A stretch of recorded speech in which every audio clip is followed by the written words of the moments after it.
बोलते हैं कि आप सकारात्मक रहो, पॉजिटिव रहो, बी पॉजिटिव। आप हम तभी कुछ कर पाएंगे जब आप कुछ हमें सहयोग करेंगे बचने में, जीने में। यदि जीने की इच्छा आपके अंदर ख़त्म हो गई तो फिर हमारे भी दवाइयाँ, हमारा ये काम नहीं आएगा। तो हमें डॉक्टर को पेशेंट का बहुत ज़्यादा कोऑपरेशन चाहिए होता है। तो यानी बिना सहयोग के आदमी जिंदा भी नहीं रह पाएगा।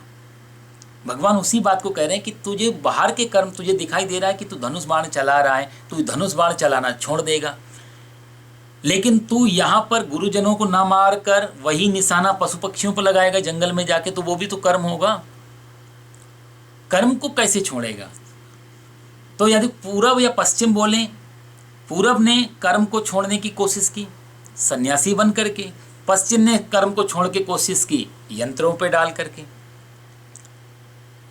टेक्निकल चीज़ों पे। भाई एक कंप्यूटर 20-30-40 आदमियों का काम कर लेता है, उसको लगा कि आदमी को हम रिलैक्स कर देंगे।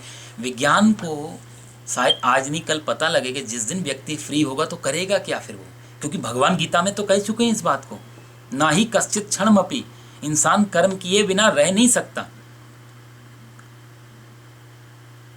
तो जब कर्म किए बिना रह नहीं पाएगा और उससे हम कर्म छीन रहे हैं विज्ञान के माध्यम से, तो फिर हम उसको देंगे क्या?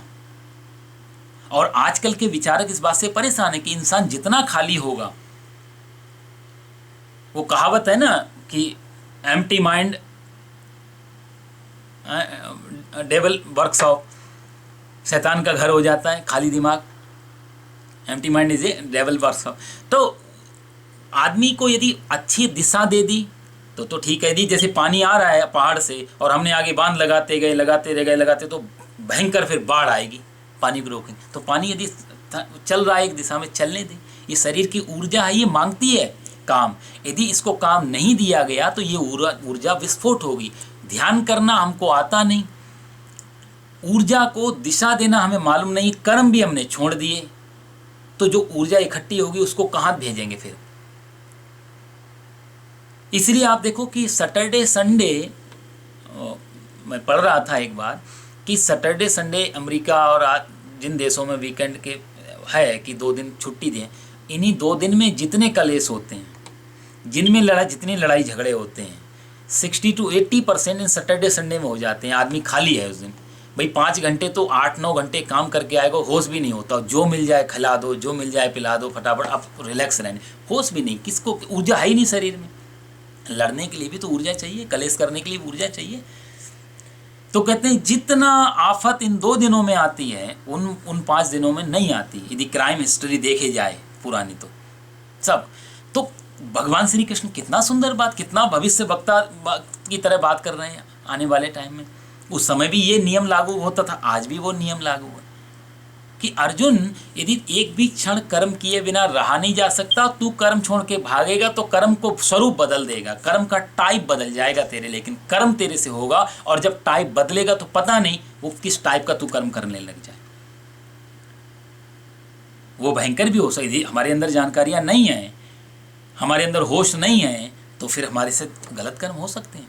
आज भी यदि देखा जाए तो दुनिया के जिन देशों में आदमियों के पास काम नहीं है, प्रॉपर वर्क नहीं है, गरीब देश हैं या, तो उन देशों में क्राइम जो बढ़ी है और जो और भी लूटपाट, ये सब चीज़ें बढ़ी इसी कारण से हैं। आदमी बहुत फ्री है, आदमी के पास बहुत टाइम है, इसलिए आदमी इस पृथ्वी पे सबसे खतरनाक प्राणी है यदि इसको खाली कर दिया जाए। एक शेर जब अपना शिकार कर लेता है तो कहते हैं शेर के ऊपर से तुम हिरन भी निकल जाए कूद के, शेर को फर्क नहीं पड़ता, उसका शिकार हो गया, आराम से सोता है। इसलिए कहावत है कि शेर में यदि आलस्य नहीं होता, सांप में यदि डर नहीं होता और ब्राह्मणों में अनेकता नहीं होती, 3 मिलके दुनिया को जीने नहीं देते।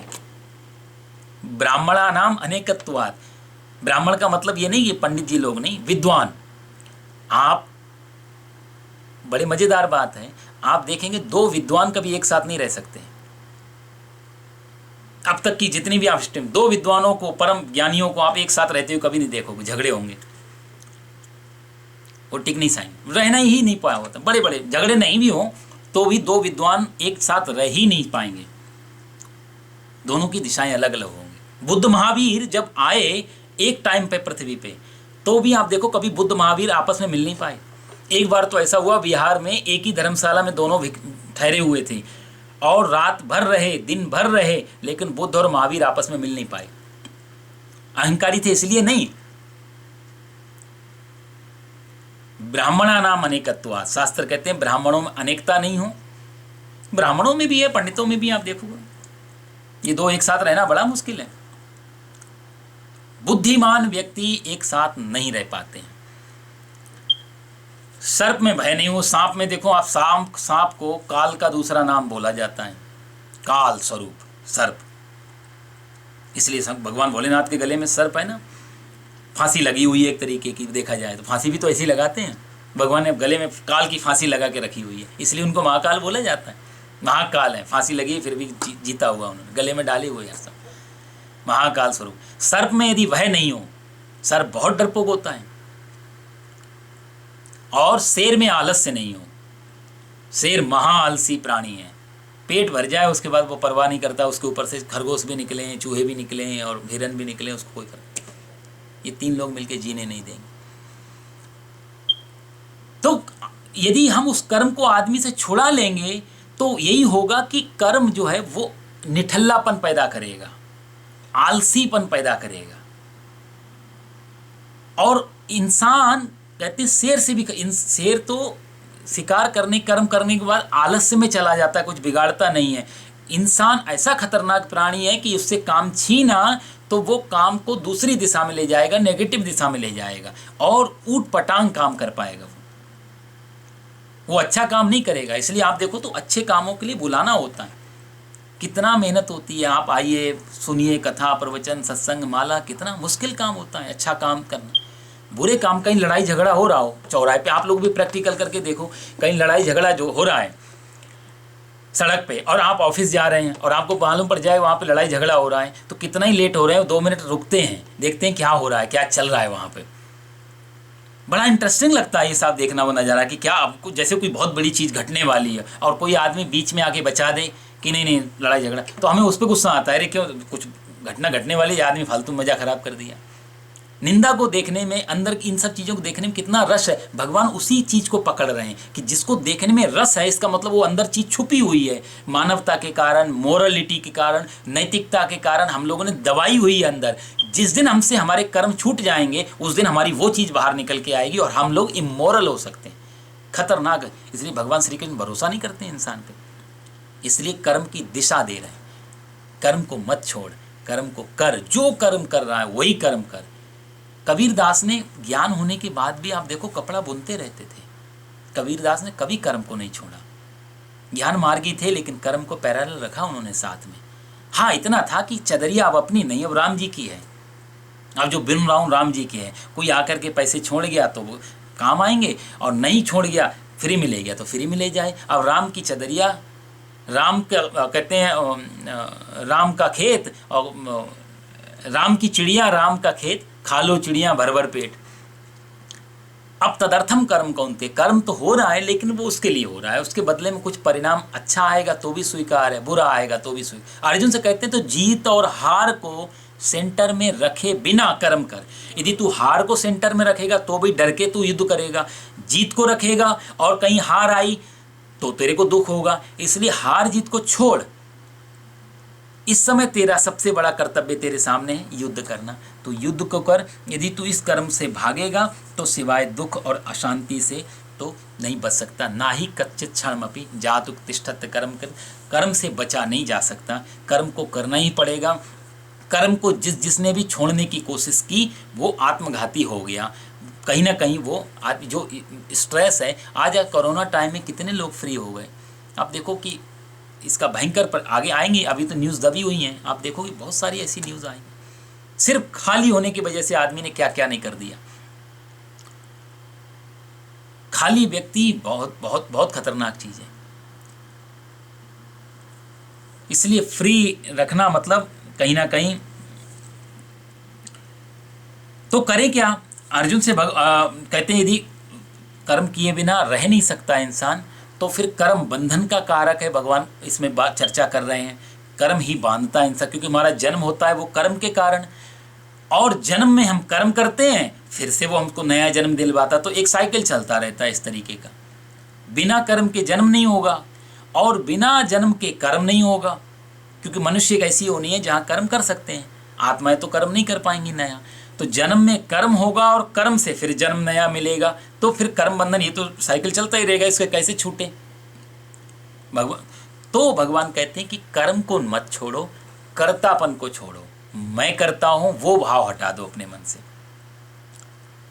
हो रहा है मेरे से, मेरे आगे ये जो आई है चीज़ वो मैं कर रहा हूँ। फिर आप बच्चे पैदा भी करो, आप नौकरी भी करो, आप गृहस्थी में भी जाएं, आप दुनियादारी की फिर सारी कुछ दुनिया रंगमंच बन जाएगी। देखो महाराज जनक का आप लोग उदाहरण जानते हो। महाराज जनक तो परम ज्ञानी है, उनको जीते जी उनका एक नाम रखा गया, उसको विदेह बोलते थे।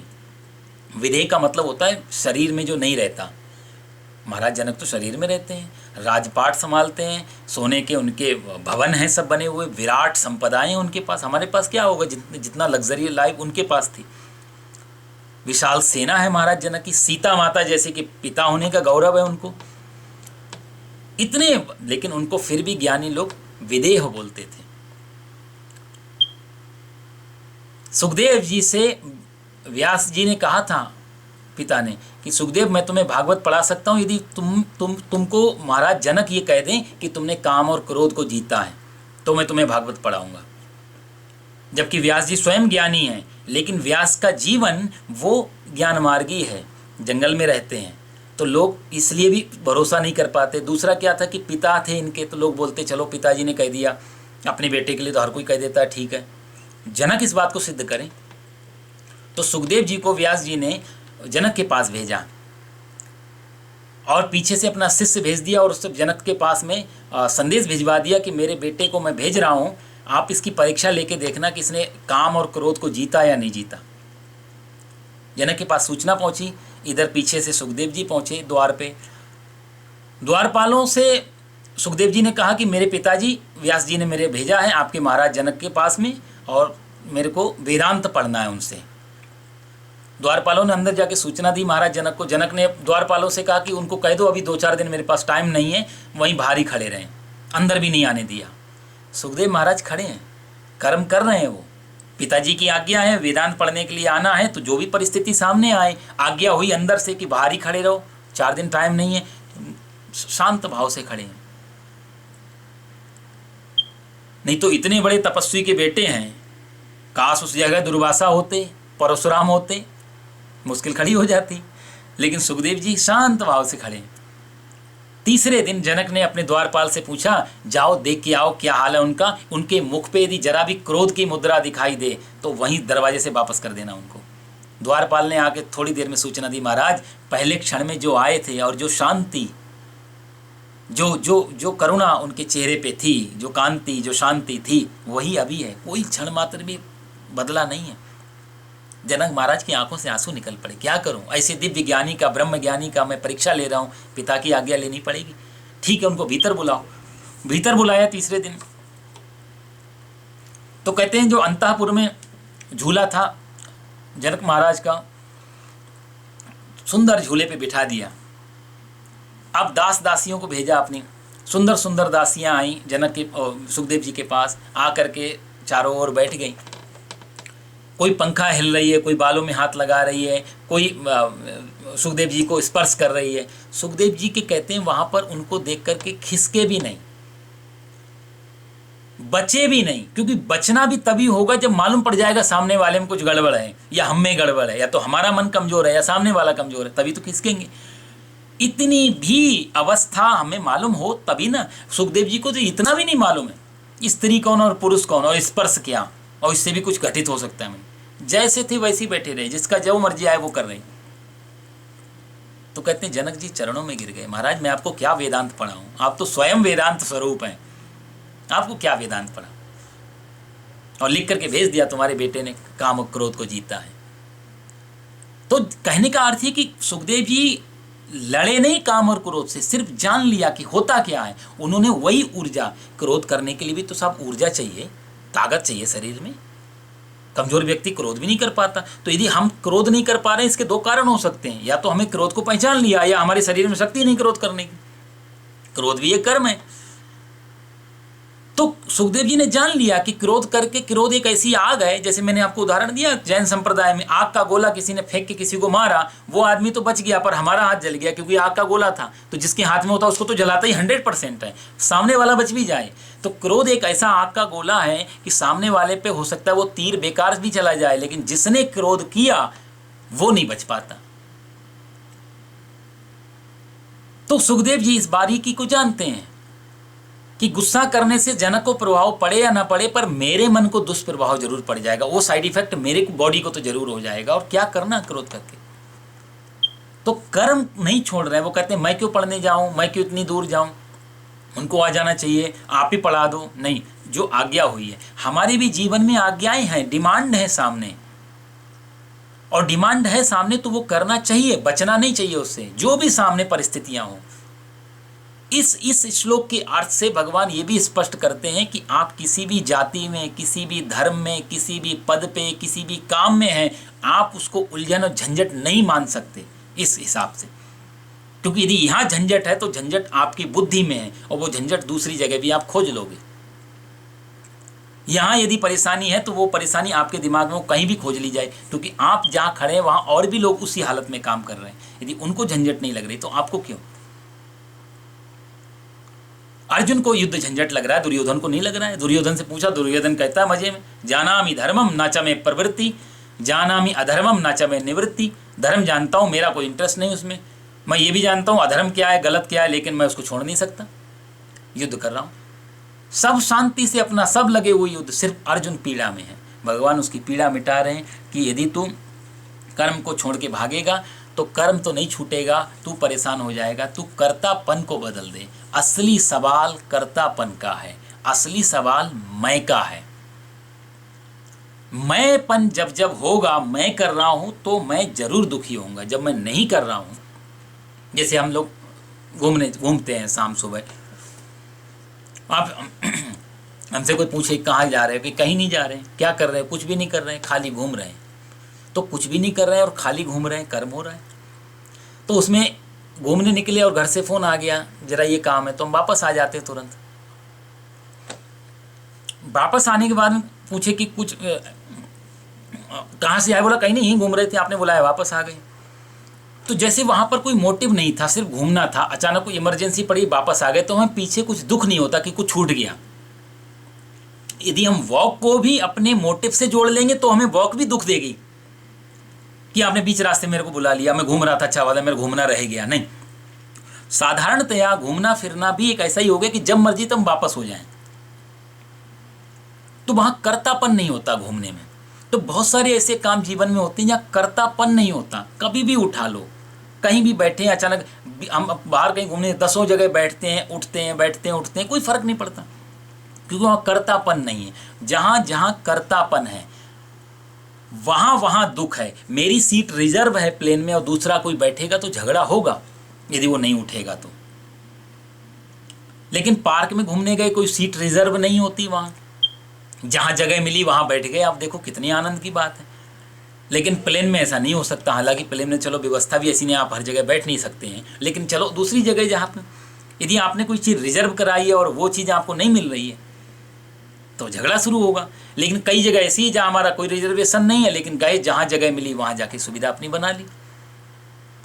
तो वहाँ क्या सबसे बड़ी चीज़ कर्तापन, मैंपन खत्म हो जाता है। ये जो शब्द है वेदना, वेदना जो बोलते पीड़ा, वेदना शब्द वेद से निकला है।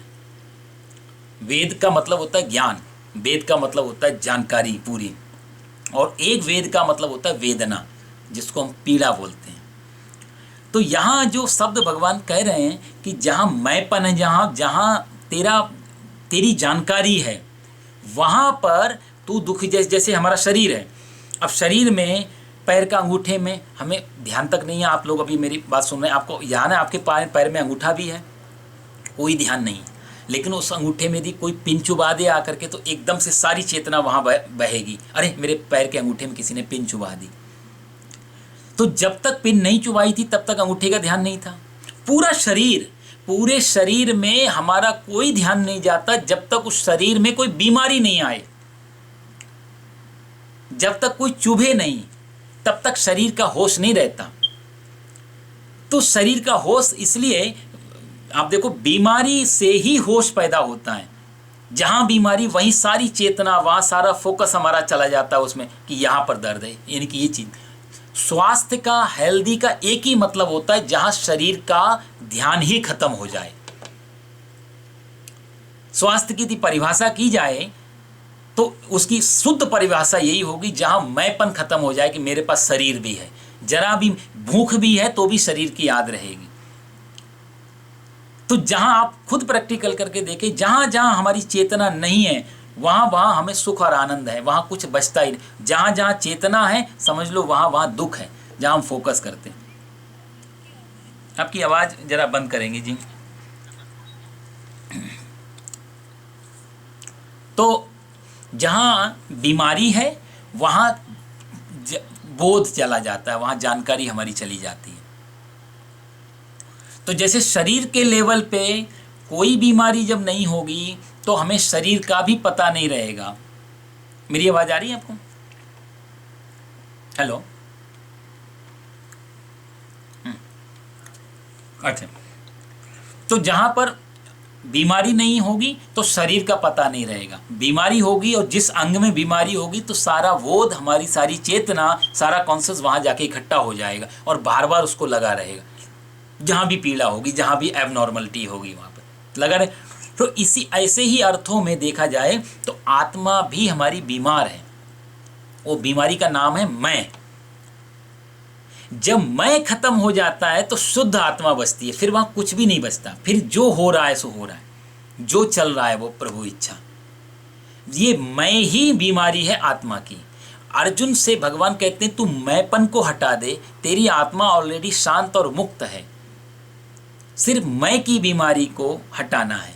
ये आत्मा भी और हम सब की आत्माएं बीमार है। जहां जहां मैं का बोध है वहीं बीमारी है।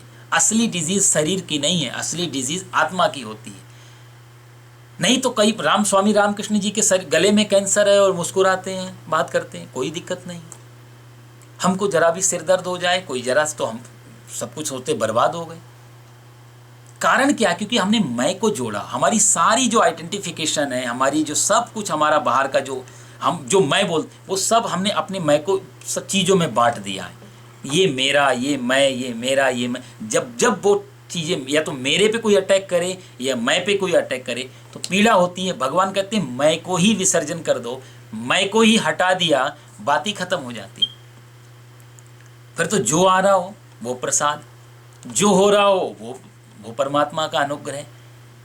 अनुग्रह शब्द आप देखो, संत लोग कहते हैं कि सारे ग्रह खराब हों, 9 के 9 ग्रह खराब हो, कोई दिक्कत नहीं। 9 ग्रहों से भी बड़ा एक अनुग्रह होता है परमात्मा का। यदि परमात्मा अनुग्रह है तो ये 9 ग्रह भी कुछ नहीं बिगाड़ पाते। हम लोग ग्रहों में फंसे होते हैं कई बार, ये ग्रह ठीक हो जाए तो ये एक ना एक ग्रह हर किसी की कुंडली में हर समय खराब रहता है। मैंने अभी तक जितनी भी कुंडलियाँ देखी, कभी भी, ये झूठ बात भी नहीं, लोग बोलते हैं पंडित जी के पास लेके जाओ, ज्योतिषी के पास ले जाओ, कुछ ना कुछ प्रॉब्लम बताई देंगे। प्रॉब्लम तो हमारे जीवन में है भी, बिना कुंडली दिखाए भी प्रॉब्लम है, तभी तो कुंडली का नाम निकला। तो हर समय मैं एक बार डॉक्टर के पास गया, मैंने कहा कोई बीमारी तो शरीर में नहीं। उन्होंने बोला 70-80 किलो वजन है, कम से कम 20 बीमारी तो निकाल सकते हैं बड़े आराम से, यदि माइक्रोस्कोप देखा जाए शरीर में। कुछ ना कुछ डेफिशिएंसी हर समय निकल के आएगी, लेकिन वो चिंता जैसी बातें नहीं रहती। जब तक वो डेफिशिएंसी खुल के नहीं आएगी सामने, तब तक चिंता मत करो, नहीं तो वो तो चलेंगी। यदि आप बीमारी गिनने जाओगे बहुत सारी निकल आएंगी, हर चीज़ में बीमारी निकलेगी, हर ऑर्गन में कोई ना कोई डेफिशिएंसी होगी। फिर कभी विटामिन की कमी, कभी हीमोग्लोबिन कमी, कभी कुछ कम, कभी बीपी ऊपर नीचे, कभी कहाँ कहाँ चिंता करें।